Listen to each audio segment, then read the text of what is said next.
has taken over. Let's go. It's Ferrall. Coast to coast. Steaks, chicks, stacks. You and I are going to make a lot of money. It's Ferrall, coast to coast.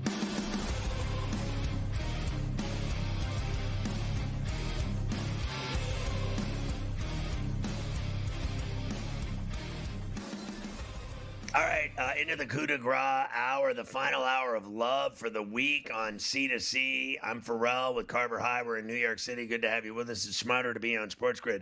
Now we dive into, am I correct, some summer league action. Is that where we're headed here? Because I got the game on right now. I'm watching the Celtics beating the Grizzlies. Yeah, we told you earlier there's a lot of summer league action. We gave you the numbers for those two games that are already underway. And we do have some others here this evening that we have to get to. A few things from last night first. Of course, we mentioned that the Mavs beat the Lakers 87-85. Ryan Nembhard had 21 and 5 for Dallas. I believe he hit the winning shot too, right, Scotty? Didn't Nembhard hit the go-ahead shot for the Mavs at the end of that game? I'm pretty sure that he did. I know Bronny missed the game winner for the Lakers on the other side. He tried some step-back three. Decent look at the end, didn't drop. Cooper Flagg, 10 points, 10 for 21 from the floor, 5 for 21, that should say, from the floor, 6 boards, 4 dimes. Let's hear him assess his first summer league action. From the start, why is that, man? The coaches, they had a lot of confidence in me. They would tell me they want me to, experiment, try some new things. I was trying to be aggressive. That's new for me too. I would say that might be one of the worst games of my life, but. We got the win, so that's what really matters to me. My teammates, Miles, Ryan, Jordan, they held it down. They did what they had to do. So I'm just glad we got the win. Yeah, let's not get carried away here with one summer league game and the whole world's ending. You know what I mean? Like, can we just move on to the next one? Like, they're going to play 10 days in Vegas, right? Now they got 9 days left, and I know he's got a bunch of games, and I think the key is to get out of it unscathed. You see guys already getting injured, and what you want to do is get your burn in, get your work in, and have fun, and maybe play for it. I don't think it matters. I think maybe in some capacity, whoever wins the summer league title, it's exciting for them, but really at the end of the day, it's meaningless, and you want to get out of there without any bodily problems, injuries. You don't want to get hurt there and then, go to camp and you're still banged up or wearing a boot or anything like that. So guys that are getting injured there already, it's an issue. It is an issue. It's one of the biggest things with Summer League is you get a lot of guys who get banged up and just get hurt. Elsewhere last night. That's it. Thunder beat the Nets 90-81. Kings beat the Magic 84-81. Bucks beat the Nuggets 90-89. Look at that winning shot for the Bucks. They had a buzzer beater, right? The Bucks. Oh, your boy. Yeah. Hit the game-winning shot for them. Spurs beat the Sixers 111-70. It was a nice shot. I did see the highlight. I didn't see who got it. Right. David Jones-Garcia with 24-5, 5 boards, 3 dimes, and 4 steals for the Spurs in that game. Remember, I took the Spurs and the points against the Sixers. They were laying fat points in that game, and they got whacked. They lost by 41. Completely whacked in that game. Here's what you got tonight. These are the 6 more games that are going to tip later on. Knicks and Detroit in the early part of the action. The Pistons -7.5. The Jazz -5.5 against the Hornets, and the Raptors favored over the Bulls Summer League. Yeah, as we said before, very dangerous. The Jazz have looked pretty good, so I can see people betting on them. That Knicks roster, for my money, is ass. So I'm going Pistons there. I think the Knicks have 2 players that play in the NBA that are on this. The rest of them are G Leaguers or undrafted free agents. It's a disaster. And then the Bulls and Raptors, too many points for my blood. I'll take the Bulls and those points. I have no reason why whatsoever. This is really throwing darts. Are you kidding me? Have you seen these rosters? You can't name 5 of them. You can't name 5 players. You can't do it. It's amazing. It really is with all of these guys. The late night games. Washington and Phoenix will play. Washington is favored by 7.5. The Clippers and the Rockets tonight. Clips -1. And then if you like really late night action, that Warrior-Portland game, Scotty, I think that tips like well after 11 East is when that game's going to tip. So you got late night Summer League action. Well, I've already seen Golden State look awful, so I'll bet against them. And the Rockets are allegedly this great team, right? That they're going to, win the NBA championship. That's what we've been hearing. They got the best coach, but obviously different coaches in Summer League. I'll take the Rockets either way, and I'll take that fat 7.5 burger with the Suns. I bet the Summer League Suns are better than the NBA Suns, who never win. I bet their roster full of undrafted free agents and rookies can play better than the big club. That wouldn't surprise me if that were the case. Wouldn't surprise me at all. There you go. Summer League. Lots of games over the next couple all of days. weekend. Marvin Bagley III agrees to a 1-year deal with the Wizards. So he's back in the fold. He was with the Wizards. They traded him, and now he's back, signing a 1-year deal. Herb Jones, who never plays, signs a 3-year, $68 million Better than Marvin Bagley. with the Pelicans. Yeah, he never plays. 3 years, $68 million for Herb down there. He don't mind staying in New Orleans with those Pelicans. He can give him $68 million. Of course, next year the NBA will be on Prime Video, and they have released all their announcers. I know we're into this stuff, which I believe includes Kevin Harlan is part of the NBA Birdman on Prime. Oh, look at that. Birdman. Birdman getting involved for them there. Everybody loves the Prime Video crew. There they are. Yeah, it's very exciting. I can't read any of that at all. I got to go see my eye doctor again. Here's another thing I've been waiting all week to give you. The win totals were released in the NBA. The highest win total is, of course, Oklahoma City, 62.5. That's all the way on the top of that already list. Bet it. All the way the over 62. I bet. Run it up. Run it right up. The Knicks have 52.5. Lakers and Golden State, 47.5. Utah is the very bottom. Wait. Time out. 18.5 Did you for just say Utah, that? yes. You just said that. What was you gave the Lakers and Golden State was how much? 47.5. But they're middle of the pack, right? I see it down there like a they're quarter of the way down, It right? goes, So they're not getting OKC, respect. Cleveland has 55.5. Houston has 54.5. Denver 53.5. Orlando 51.5 after the Knicks. Orlando. I'll take the under with Denver too. I'll actually take that under with all the changes they've made and players they've gotten rid of. They got rid of Porter. All they have left is Joker, right? And Murray. Murray misses a month and a half every year. I'll take the under. Pretty much. Oklahoma City is the 11th team since 2000 to have a win total of 60 or more games. The under went 8-2 the previous 10 times. It won't this year. They're going to go over to 62.5. They're not going to lose that many games. And the Jazz are the 11th team since 2000 to have a win total under 20 games. The over, 9 of the last 10 times it's happened. They will not go over 18.5 games. The Jazz are not winning 20 games. It's not. Whoa. So Jazz they won't win 20 games. They're going to be that awful, even with Ace Bailey. No shot. Even with Ace Bailey.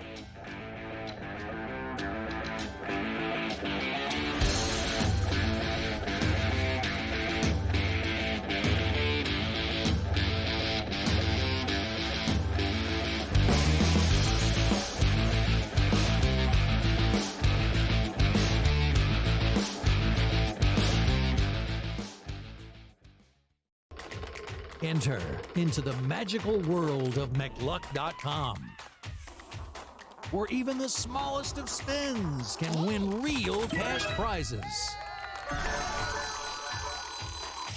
Adventure into over 1,000 of the best Vegas-style slot games. So what are you waiting for?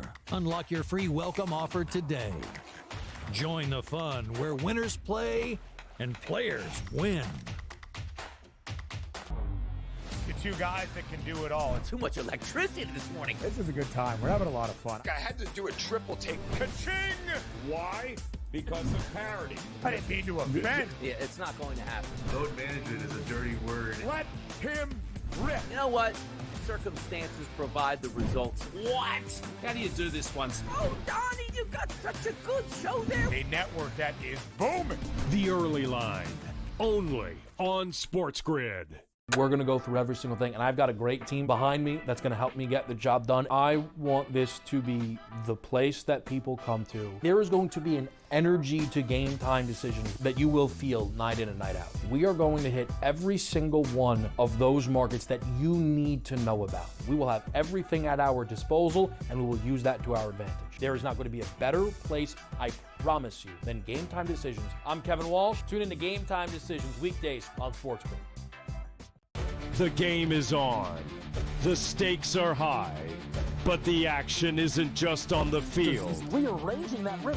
Get it inside! SportsGrid's in-game live. Your ultimate second screen experience. Just a little flyer, couple of 15.5-point live line. Every prop, every play, every day. Anything can happen. That's complete chaos. It's smarter to be on SportsGrid.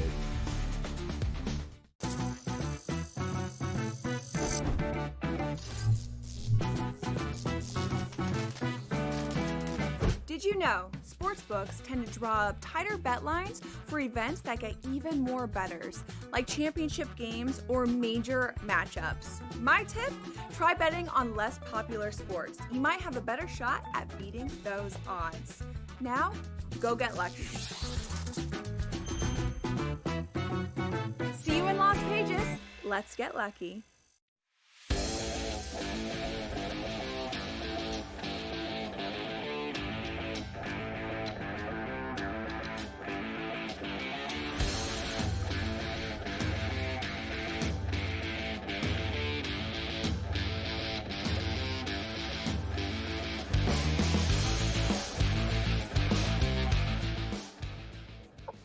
All right, so this band that we're having on today has got a big album out, Bad Day, and they're having a bash tonight in Detroit at El Club in the Motor City. And as we know, the Detroit Rock City music scene is jumping these days. We've had a lot of rappers on, hip-hop artists, R&B artists. These guys, the Ethan Mark Band, they're an alternative rock band, and they play some really fresh, cutting-edge music, and I've listened to a lot of it. We bring in Ethan Mark and his drummer, B-Dan, Brandon Dan. This band is fantastic, and I got to tell you, it's good to see you guys. I know you got this big party tonight at El Club for the EP that you released. I want to first tell you that on this show, we have a thing where we talk about guys that are having bad days. You know, like today we're having a bad day segment later. Who's the guy, Mafia, we're doing today? The boxer, our boy, what's his name? Yeah, he got busted, and he had a problem with his girlfriend or something. He was having a bad day. I know that your album is called Bad Day. And I know I've heard you talk, Ethan, about why you named it Bad Day. You were like having bad days. You were bummed out. You were tripping. You were having some rough times. And you basically wrote the album about that. Am I tripping? That sounds pretty accurate. Yeah. Just going through some, I guess just a period of different mental health crises and such. And, you know, music's always been my therapy, so I kind of just used it to put it into the music, and yeah, you had it pretty accurate. And so, let me ask you, B-Dan, the guys in the band, I got this right? It's you, Ethan, Mike Seeger, who's one of the guitars, Nate LaMiller's the bass player, and then you got Kenny Mysick, I hope I got that right, on guitar. I got to tell you, you guys are really fresh. I've seen you do some live performances on stage. And then I wanted to ask you, B-Dan, about your videos. Where do you guys cut all those music videos you do. I didn't know people still did that. Like, I used to work at MTV back in the day when everyone did a video for every song they did. But you guys got some kick-ass videos that I watched. Where do you cut all those? We pretty much travel anywhere. We did California traveling South by Southwest in Austin. So along the way, we shot at different locations along the way. And even in Austin, as you saw on the video, at one of the pubs. So we really try to like hone in on some of the resources we have around us and just, make those videos from there. We got friends that I saw that video, the California video. It's really badass. It was really cool. And I knew that you performed at South by Southwest. Ethan, what was the motivation behind that song? Because you guys are a bunch of dudes from Detroit, and I lived in California for a long time. I kind of latched onto that song. I thought it was cool. What was the motivation behind that? Yeah, they didn't like it in Texas. I guess Texas doesn't like California for some reason. But we wrote it about just trying to get over someone, whether that be a relationship or just a situation you're in, and trying to get over them by actually physically moving. So we used California as a symbolic place, the water. So what about I like the other tune, beat in Headlights. I thought that was a cool video as well. And I mean, several of them were cool. Is that the one where they're like running out of the liquor store with the beer? Yeah, yep. Shout out to Clark Bishop. That's our video guy. He's the best videographer in Detroit if you ever need one in Detroit. I'm telling you, you guys have the videos down. They're pretty cool. And I've seen you live in concert now performing. You got both of them down pat. Ethan, let me tell you, I know you guys have to be into the Tigers this summer. They're the best team in baseball. Scooble's maybe the best pitcher in the game with Skeens. Do you want to see Scooble against Skeens in the All-Star game Tuesday night in Atlanta pitching against each other? And what do you think of the Tigers the summer that they're having in the Motor City? Yeah, I think that'd be a great matchup. I know that was Skeens the Cy Young last year?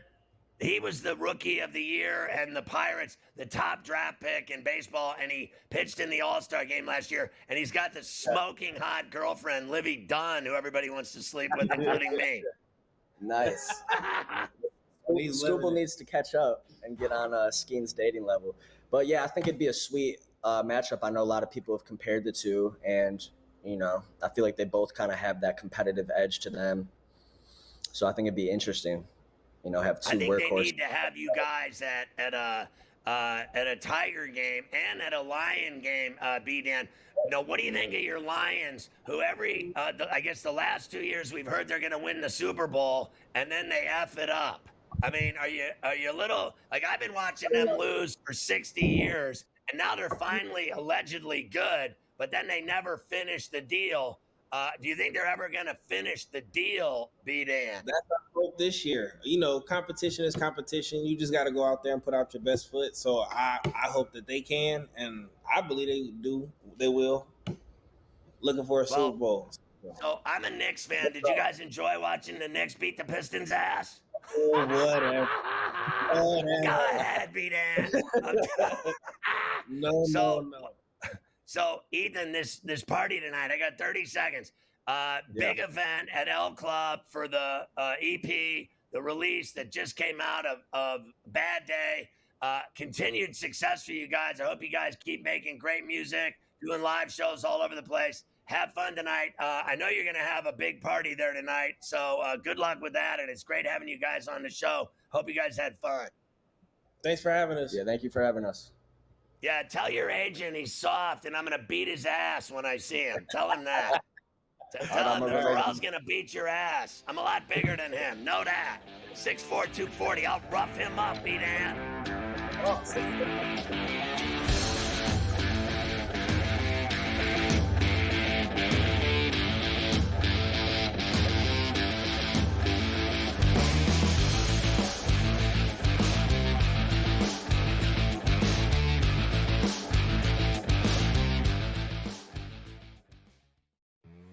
That is the idea. It really is for in-game live.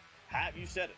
The home team who's a double-digit or close to it anyway favorite and get off to a bad start and actually have them trailing by 5, 6, 7 to the point where you get it at pick'em. And I don't know how many times. I'd like to know a stat of how many times a team that's been favored by double digits, trailed by double digits, and actually won the game. I bet it's a lot. In-game live only on SportsGrid. You've got issues up and down here. The bullpen is falling apart, to put it nicely. And have you seen the schedule for the Yankees for the rest of the month of July here? We have Seattle, then we have the Cubs, then you have Atlanta, then you have Toronto again in Toronto. That really didn't go all that well this week. And then you have Philadelphia and Tampa. Good luck to the Yankees in July here. Ferrall Coast to Coast, only on SportsGrid. They're still trying to throw Dalton Knecht's name in trades, and I don't even know if he's viewed as a positive asset still. And that's a crazy thing. Dalton Knecht, if you look at FanDuel, Dalton Knecht 20-plus points at plus 120. He's giving you no indication that he's that right there. I mean, Kevin, I would be more likely if we knew we were going to get the minutes. Bronny James, 10-plus points at plus 118. Game time decisions, only on SportsGrid. Time for the Blue Jays to really make another addition at the deadline. They just got Max Scherzer back. Can they get another pitcher to help out with the pitching staff, which I still think is their biggest issue? They're looking to be in a good spot right now. And also, Tom, like just the evolution of handicapping, right? Early in the season, I don't want to take this Blue Jays lineup. It's really bad. Now, the past couple weeks, every day I'm looking at the Blue Jays going ooh, team total, RBI chances, guys that weren't household names at the beginning of the year. Pro Baseball Today, only on SportsGrid.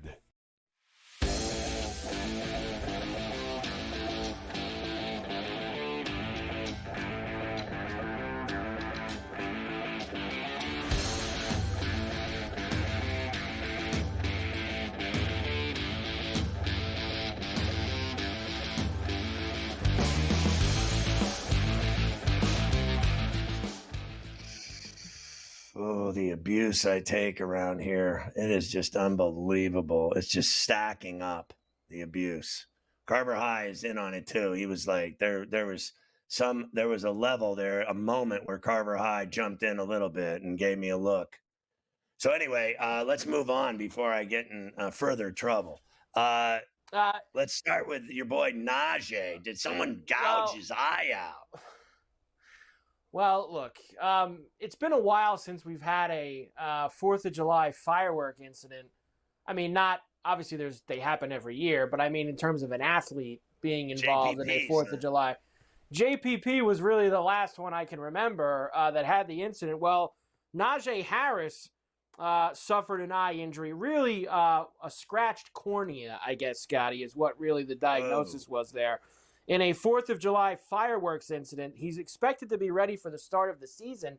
I saw that came from Dougie Fresh, right? Because that's his guy. Dougie Fresh represents Najee Harris and said he'd be okay. Now, the other guys he was with, Scotty, they were not as fortunate, I saw in that story, that one guy did lose a couple fingers, had some more serious injuries. Najee did not, though.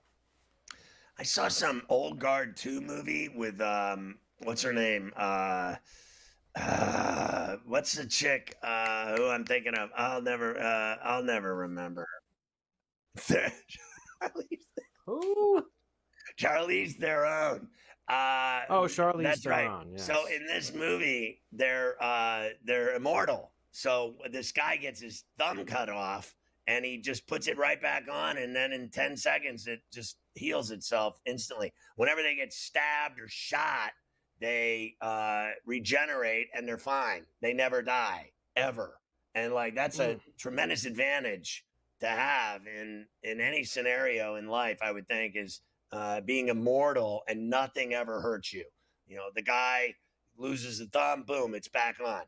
Chick gets shot in the chest, boom, she's right back on the dance floor in 5 minutes, like nothing ever happened.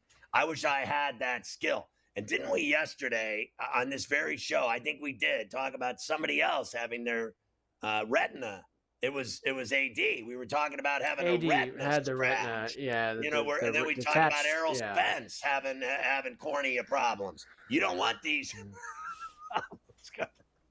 These eye injuries, you can't have it. You gotta be able to see. That's just what you gotta be able to see. I mean, it's just it's needed. There's a lot of things that you stack them up. What's more important than the other? The thumb, the eye. The eyesight's gotta be up there near the top. It really is. Brandon Ayuk may start the season on the PUP list. Of course, he's still recovering from his knee surgery from last year. He's mad at God everybody. bless and good luck to him. He's mad at everybody that he shouldn't be. He got all his money. He got all his money, and then he's mad that he got injured, and people were like, talking bad about him, like that he got injured. He's mad at everybody. That's part of the he's mad that they wanted to trade him. Remember, he was going to get traded to the Steelers. Oh yeah, that's right. Week 1, like I said, we only have 7 summer Fridays until the start of college football. That means if you add on another one, it's 8 until the start of the NFL. The early NFL Week 1 betting update for you. The most bet games: Cowboys, Eagles, Steelers, Jets, Raiders, Patriots. The most bet teams: the Cowboys getting the 7 points against the Eagles in Week 1. The most bet team: Jets and Giants. Most bet teams with the money: the Bears, Cowboys, and Seahawks. Early Week 1 betting. I'm sure that the Cowboys are excited to have CeeDee Lamb and George Pickens with your boy Dak at quarterback. They'll still get whacked by the Eagles. Can we only have like 30 seconds left here. Can we show the progress of the Bills' $2 billion Shangri-La Stadium? I mean, look at this. Look, they got the little canopy. So remember, the snow is still going to get in there on this thing. The people wanted the snow in Buffalo. No roof, no dome, but they do have that little canopy. So 65% of the seats, Scotty, will be covered and won't get the snow on them. There, look at it coming together. The field's going to have snow on it. But the field, you got to remember, these high-tech fields now that get built, the heating system that they have underneath that field is just going to melt that snow right down. I mean, it's not even going to do anything to it. I mean, look. So there'll be no more locals shoveling snow for a ticket to the game. No, that's over with. That's over with.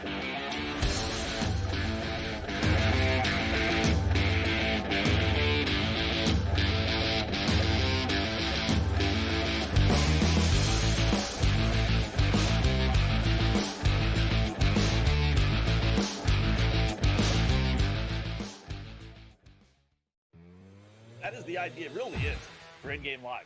You said it.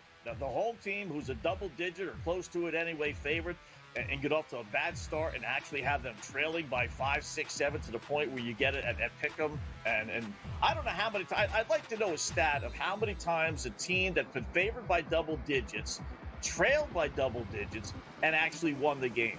I bet it's a lot. In-game live only on SportsGrid. You've got issues up and down here. The bullpen is falling apart, to put it nicely. And have you seen the schedule for the Yankees for the rest of the month of July here? We have Seattle, then we have the Cubs, then you have Atlanta, then you have Toronto again in Toronto. That really didn't go all that well this week. And then you have Philadelphia and Tampa. Good luck to the Yankees in July here. Ferrall coast to coast, only on SportsGrid. They're still trying to throw Dalton Knecht's name in trades, and I don't even know if he's viewed as a positive asset still. And that's a crazy thing. Dalton Knecht, if you look at FanDuel, Dalton Knecht 20-plus points at plus 120. He's giving you no indication that he's that right there.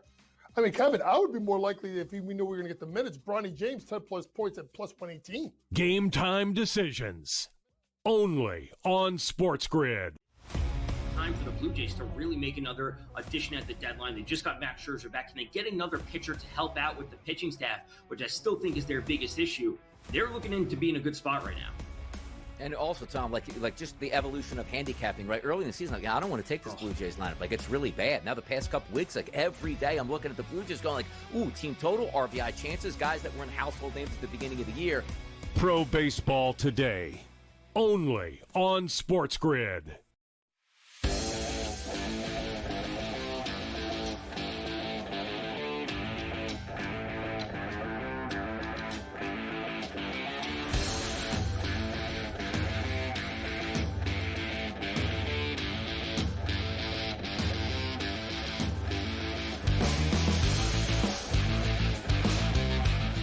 Kaplan is our NFL insider on Coast to Coast and on SportsGrid. He's covered the NFL for almost 30 years. You can follow him on X at Kaplan NFL.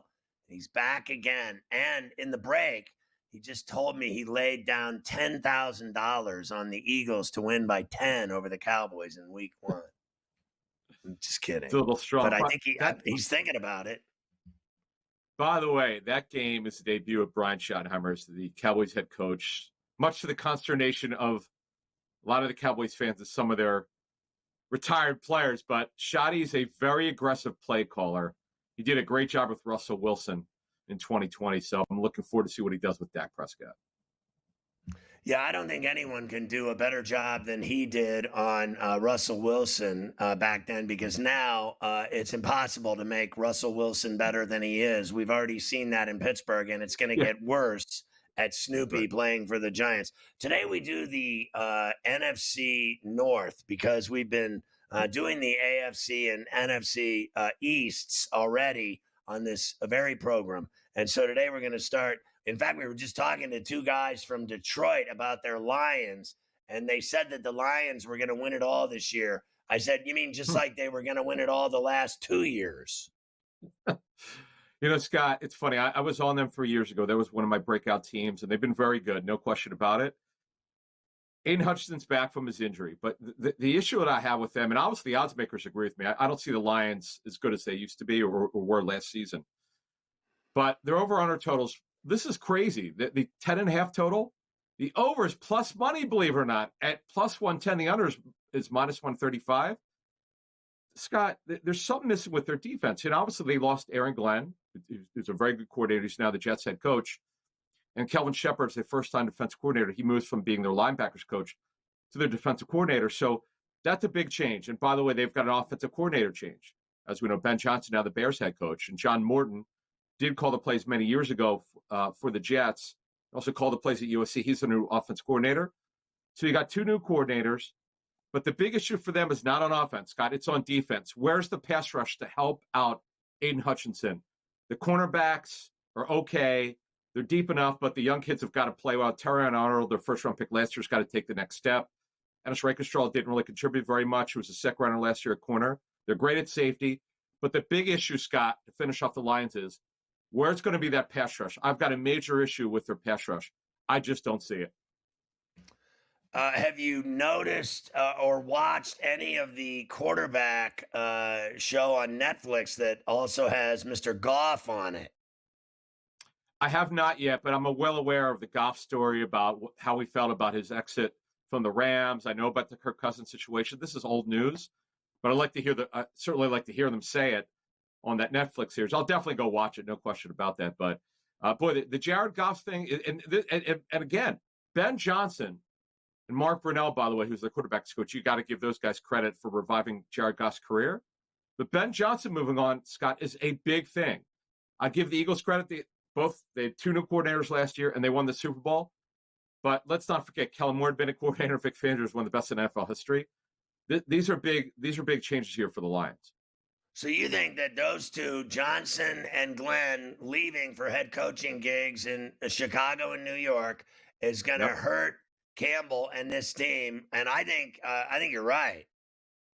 Oh, yeah, there's no question. And by the way, the odds makers agree with me. Scott, when you take a look at their defense and their pass rush, the two new coordinators on offense and defense, they're just not as good on paper. All you could do is, when you're talking about July, is before training camp. We know about their offseason, the offseason moves and so forth, and the coaching changes. You go with what you see and what you know and what you hear. I've got my issue with their pass rush. Obviously, the odds makers don't seem as good. That's why at 10.5, the money is on going under. The over, believe it or not, is plus 110. And obviously people do not see people putting money on numbers right now. The future numbers don't see them getting 11 wins or more. Now I would agree with them right now.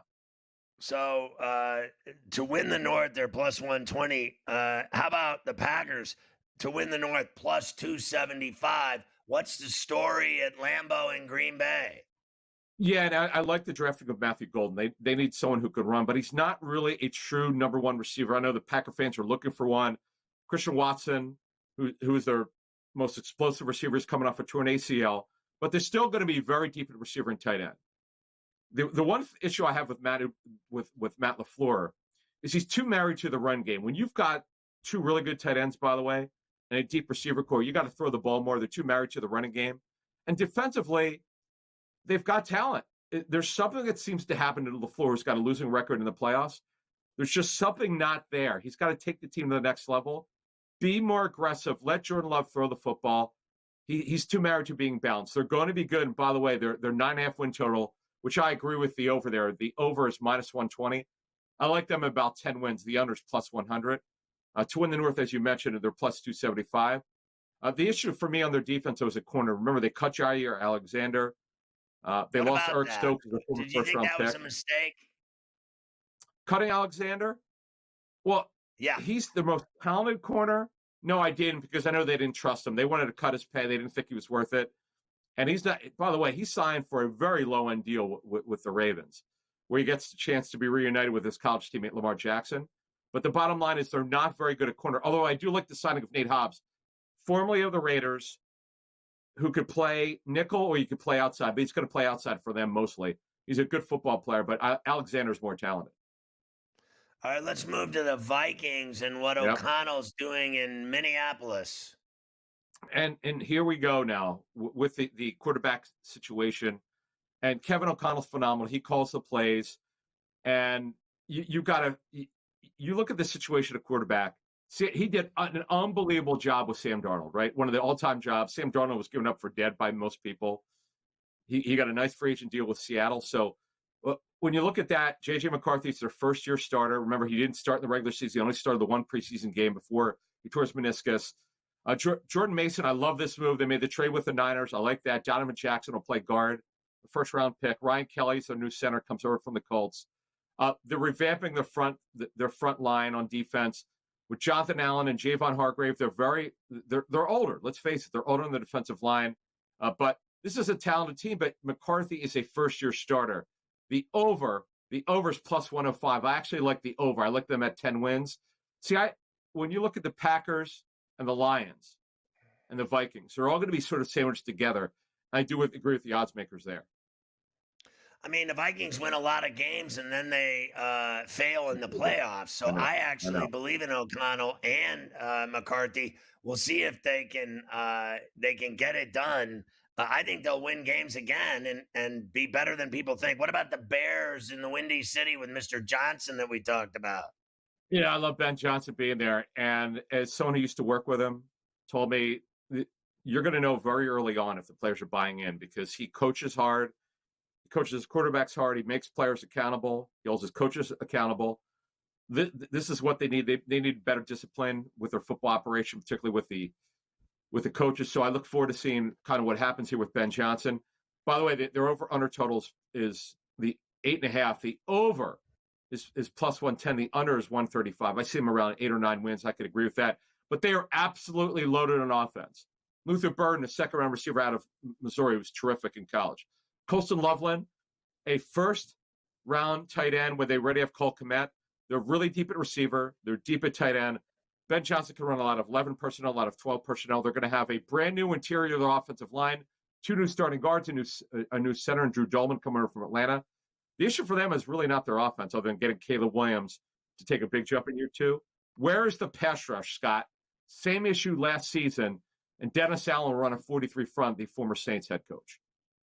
I'll tell you one thing. The most impressive thing that I think they did was their interior. I think they made that front so much better. They were awful, and that kid was running for his life. And now they got a really sound front on both sides of the ball. I think they're a lot better.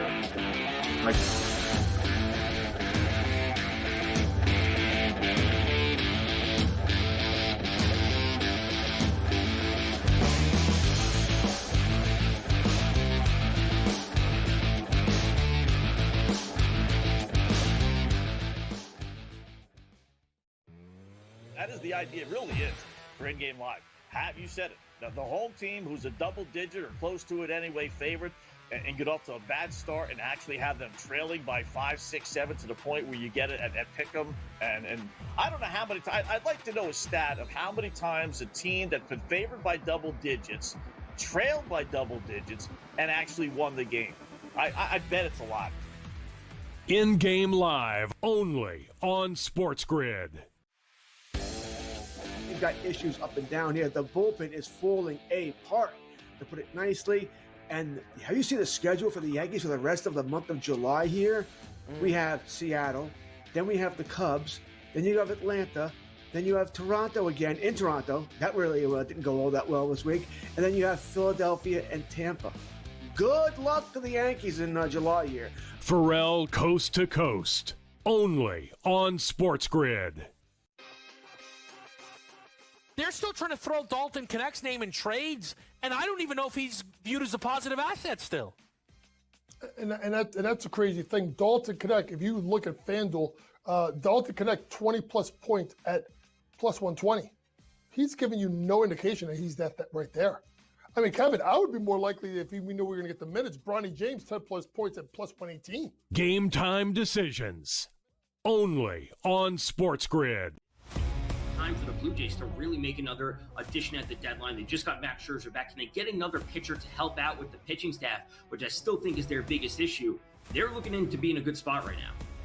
And also, Tom, like just the evolution of handicapping, right? Early in the season, I don't want to take this Blue Jays lineup. Like, it's really bad. Now, the past couple weeks, every day I'm looking at the Blue Jays going ooh, team total, RBI chances, guys that were in household names at the beginning of the year. Pro Baseball Today, only on SportsGrid.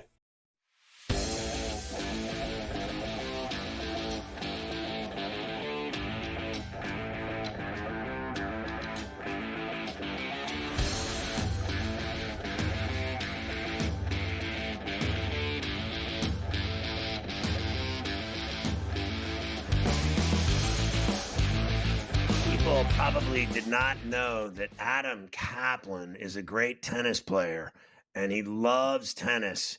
And I just said some things that offended him. I said that the Joker should pack it in. He'll never win Wimbledon again. I'll stand by that. He won 7 times. He won 4 of the last 6 Wimbledons, but Alcaraz beat his ass twice, and he got his ass beat today by Sinner. That's all you need to know. He can't beat either one of those guys, so what's the point? At that point, Federer knew, and so did Nadal. Yeah. Sinner won 4 in a row against Djokovic, but the final, though, the men's final is going to be phenomenal because Sinner had obviously one of the all-time choke jobs against Alcaraz. Alcaraz had one of the best comebacks we've ever seen in men's tennis. So that'll be a great revenge for Sinner if you can get it done. That should be a great match, Scott. No question about it. He never loses, Alcaraz. He's won like 24 straight slam matches, but he beat him in that 5.5-hour thriller at Roland Garros. Are you taking him or are you taking Sinner? I like Sinner to get revenge, actually. I like Alcaraz in that one. Alcaraz, I think he holds the all-time. They played a ton. I think he's 4-2 against him. But that comeback, Scott, that's a Greg Norman situation, man. That was one of those you couldn't make it up. I mean, I remember leaving, Scott, for the day when Sinner was up 2-0. I'm like, well, this thing's over. Alcaraz is not playing well. Well, I spoke too soon. That was one of the all-time great comebacks, man. I watched 4.5 hours of the 5.5-hour match. I thought it was one of the best matches I ever saw in my life. All right, let's talk about the NFC South now with our NFL insider and tennis insider, Adam Kaplan. Let's start with the Buccaneers and Baker Mayfield. This is a big deal. By the way, Tristan Wirfs, their outstanding left tackle, he's got this recurring issue. So he's expected to miss time in the regular season, Scott.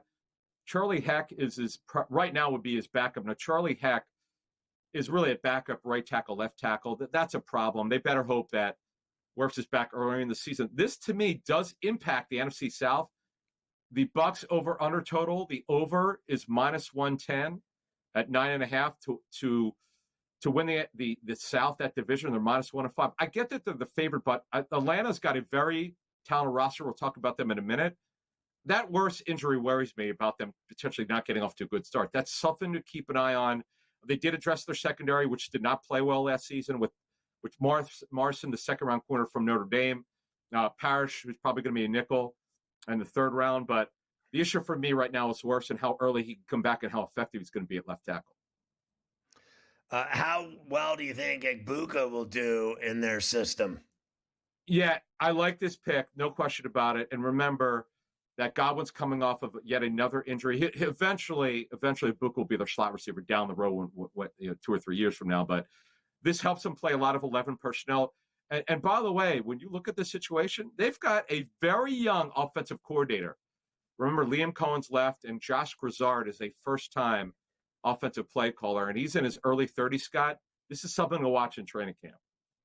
All right, let's talk about those Falcons you mentioned. Yeah, their win total 7.5. I like the over. Now, it's heavy at minus 145. The under's plus 120. To win the South is plus 240, Scott. Now, their big issue, they had an anemic pass rush, terrible last season. They addressed it big time. Jalen Walker, their first-round pick out of Georgia. James Pierce, another one. Remember, they made a trade to get James Pierce, the edge rusher from Tennessee, and they signed Leonard Floyd, who could be a sub-package rusher. And it's safety, they addressed it with Jordan Fuller coming up from Carolina. And Xavier Watts, one of the better coverage safeties for this draft, who was a big-time playmaker out of Notre Dame. So they've addressed their defense. But remember, they moved on from Grady Jarrett on defensive tackle. So, Scott, I do like the over, but there's a price to pay at minus 145 of 7.5. How about Cousins finally admitting that it sounds like he's miserable? Yeah, well, look, he was blindsided by it when they told him that they were going to draft the quarterback, Michael Penix. I mean, look, they guaranteed, Scott, fully guaranteed 2 years, and there's a partial guarantee in year 3. When you have a structure like that, you're basically saying you're our starter for 2 seasons. Then we'll see. Well, that's not what happened. They went kind of back on it, and whether they were not being straight with Cousins when they signed him, which is really the issue that Cousins had. He didn't know they were going to do that, or he wouldn't have signed there. He admitted to that. All right, let's go to the Panthers, because everybody's getting excited in Charlotte about this football team. They're getting better. Yeah, in fact, they are favored over the Saints. The over, Scott, is 6.5 wins is minus 145. Now, it's because Bryce Young ended the season well. They did address the receiver position with Ted McMillan in the first rounder out of Arizona, arguably the best receiver for this draft. They signed Tershawn Wharton, D tackle, who I like a lot, coming over from Kansas City. So, Scott, they're more talented. Dan Morgan, their GM, addressed a bunch of positions. Scorton, the second-round edge rusher. They're going to be better. They're somewhere around that 7-win, 6-win mark, but that's too rich for me, Scott. Oh, the overs minus 145 at 6.5. That's a little bit rich for me. I actually liked watching him last year to see that kid finally start playing quarterback and being decent. That was a nice thing to see. What about the Saints? I think the only thing they have going for them is their new white helmets, which I absolutely love. Those are hot. But, man, 5.5 wins, this is how bad the odds makers think they're going to be. The over is plus 120. The under is minus 145. To win the South, they're plus 1,100. By the way, long odds in the NFC to win the championship, the NFC Championship, plus 15,000. And they're plus 30,000, Scott, to win the Super Bowl. So no one obviously thinks they're going to be any good. Derek Carr, of course, retired at quarterback. Tyler Shuck, their 26-year-old quarterback, their second rounder, Scott. I get it. They're shaky quarterback, although Shuck is really interesting. But overall, Scott, they got some receivers coming off injury. Where's the pass rush on defense? People question a lot on that team. Obviously, it starts at quarterback. And by the way, I do agree with that. I actually like the under, which is minus 145 of 5.5. All right, finally, for your final tennis thought of the day, Swiatek or Anisimova tomorrow on the ladies' final. I picked Swiatek. I picked her, by the way. Swiatek is the actual pronunciation if we want to get right. I actually did pick her to win it. And she's struggled this year, Scott. She's not been great, but I love her tomorrow. I see her winning that.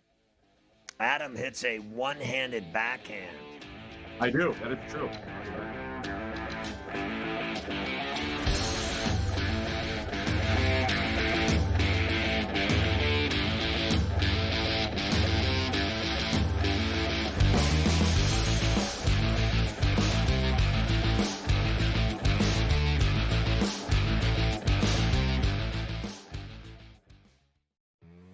That is the idea. It really is for in-game live.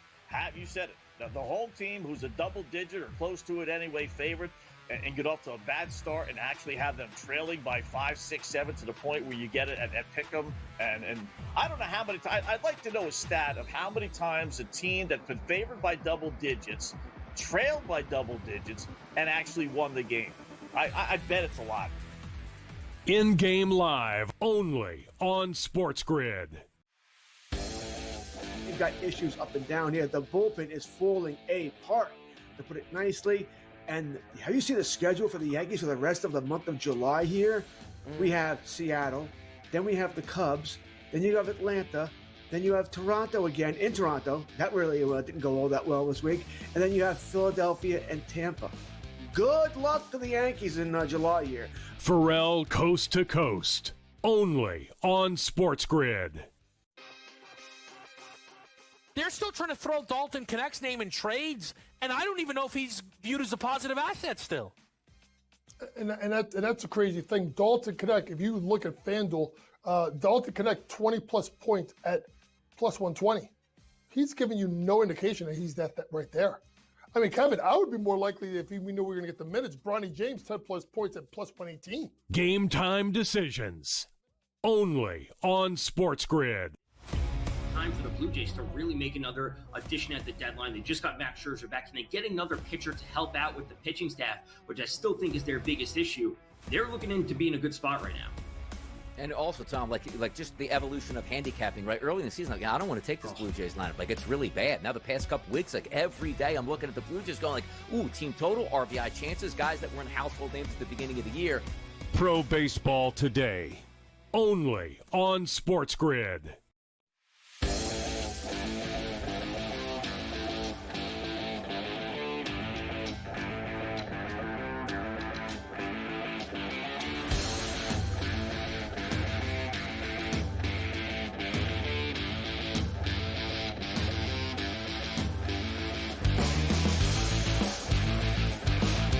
Yeah, Carver High, I'm going to have to go Rogie Vachon and go with the chick from Freehold for the upset tomorrow. And then Sinner.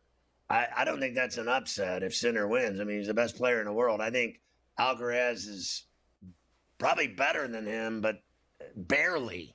If you could, I mean, this guy Sinner, he means business. Well, he had no business losing that French Open final. He did. And I know that this kid never loses. He doesn't lose in majors. He doesn't lose in slams, and he doesn't lose at Wimbledon. So it's not going to be easy. But if anyone can do it, it's Sinner. And you know Sinner wants revenge after losing at the Roland Garros. Right. And look, it's pretty close if you look at the odds. And, of course, I got them for you now since they played. Now we know the matchup. Alcaraz minus 138, Sinner plus 115. So Alcaraz, a slight favorite over Sinner. You're going to take Sinner with the plus money on Sunday morning in the final to beat Alcaraz. Anisimova as well, and I'm sure, I'm pretty certain, I have it right here. I don't know if they're going to show me odds. I don't have I got odds it at on plus it, but I guarantee you. Oh, there it is. Oh, look at this guy, Luke. He's got it all. Plus $1.98. Give me that $2 bills. I mean, if she can beat the crier Sabalenka, who never stops complaining. Did you see her again? She complained about this girl celebrating during the match. Yeah, I used to like Sabalenka. She's a pain in the ass. She's torture. I've had enough of her too. She's a sore loser. I'm sick of that Belarusian chick. Sick of her. She's a man anyway. Amanda from Jersey up to plus 205 actually. Amanda, I've got her now at plus 205. So either way, plus $2 bills for her. I'm in. I'm rooting for the American tomorrow morning. What about leftovers? And I'm with. Well, yes, that's part of it, of course. We already said that we think that PSG is going to absolutely destroy Chelsea. That is Sunday afternoon, 3:00 East at MetLife, and you can watch that, I believe, on TBS, not just the Zone. So you can actually watch that if you so choose. Thank God. Luka Modric will sign with AC Milan. There. So, of course, long time at Madrid. Now, Luka on the move. Is he not shot? That guy? Probably. I would say it's close. It's pretty close to being shot.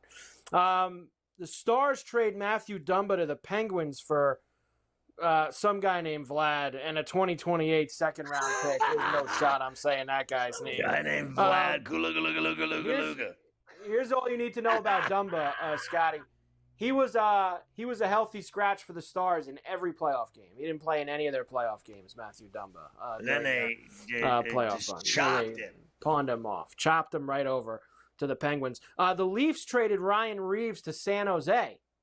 I guess they need somebody to protect Celebrini and Misa and all their young players. Who hasn't Ryan he played Reeves. with now, this guy? He's moved around like United Van Lines. I mean, honestly. It's getting up there. The NCAA says expanding the basketball tournament to 72 or 76 teams remains a viable outcome amid talks.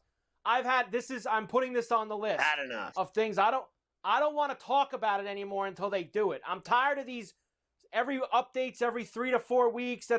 What are they talking about? You're either doing it or you're not. Just say we're going to 72 or 76 Let them teams. know. Tired of these suits with their meetings at the NCAA. Enough. Just figure it out. And then he's having a bad day portion of the leftover program. Gervonta Tank Davis arrested this morning in Miami Beach.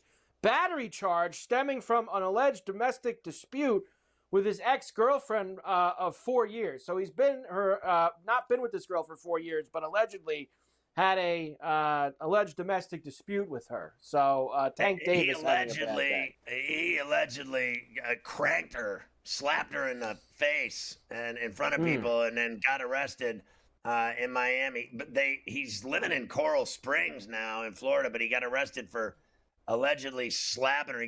There's a lot of people slapping people these days with that slap league and everything else. Yeah. I try not to slap anyone, Carver. Ferrall finish. Lee Elia, the longtime baseball manager, passes away at 87. Nice run for him. Former NBA player Ben McLemore having a bad day. Sentenced to 100 months in prison for rape. That's when you know you're having a bad day, when you get 100 months from the judge. 100 months, no parole. Jesus. And then your boy Yee, Kanye West, accused of sexual assault and sex trafficking by an ex-assistant. That sounds like a money grab. Speaking of money, Front Office Sports today, then GTD, then In-Game Live, then Sports Rage with the Prime Minister. Carver and Lisi at 8. Have an awesome weekend. Enjoy it. We'll see you Monday at 3 on Coast to Coast.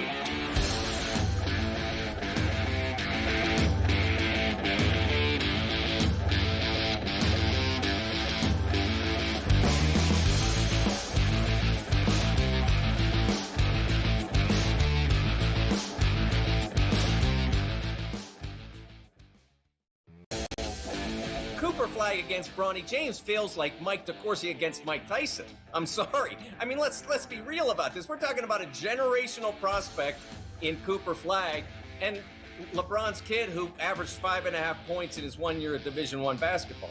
I'm not saying LeBron is a poor player, but I don't see him as an equal attraction or an equal. Ferrall Coast to Coast, only on SportsGrid.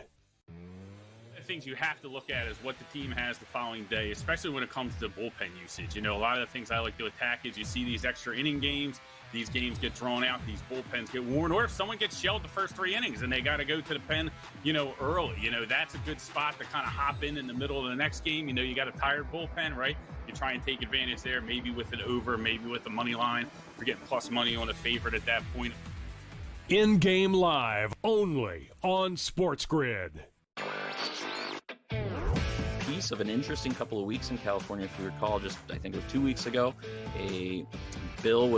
language was inserted into a bill that would outlaw or ban sweepstakes casinos and sports betting, which of course we've seen lots of that happen this year. So California is an interesting market because, as you've said, there is no legal online casino. There is no legal online sports betting. Newswire, only on SportsGrid. Like Montreal, has a new coach. I might be the new coach of Montreal in 2 weeks. They have a new coach all the time, and they always have, we're playing a new system. They're they have a bunch of 20-year-old players and kids on the pitch. Anyone that's good, they sell and they trade for money all the time. It's a real disaster, but they hit a new low tonight, getting eliminated by the Forge. Sports Rage tonight, only on SportsGrid.